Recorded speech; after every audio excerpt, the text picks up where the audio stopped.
Reliability Engineering, SRE, learn how to be IEEE 1633 standard compliant.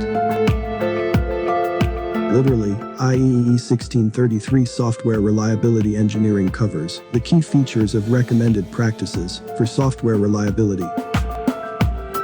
Software engineers and managers always need to enhance their knowledge and skills in this part.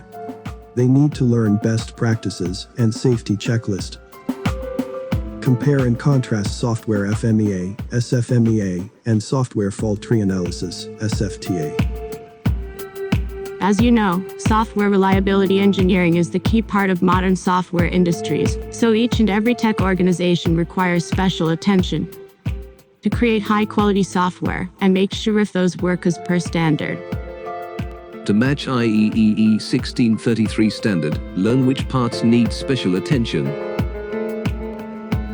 These topics are essential: safety-critical software, IEEE 1633 best practices, software fault tree analysis, SFTA, software lifecycle model and reliability prediction tools, SFMEA, software failure mode and defect analysis, and build software fault tree, FTA.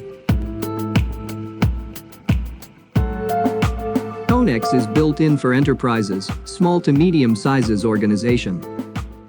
Tonex offers 3 days training on software reliability engineering, where attendees can enrich their expertise through high-quality lectures, tutorial, case studies, and workshops. Sign up for software reliability engineering training and courses. Visit www.tonex.com.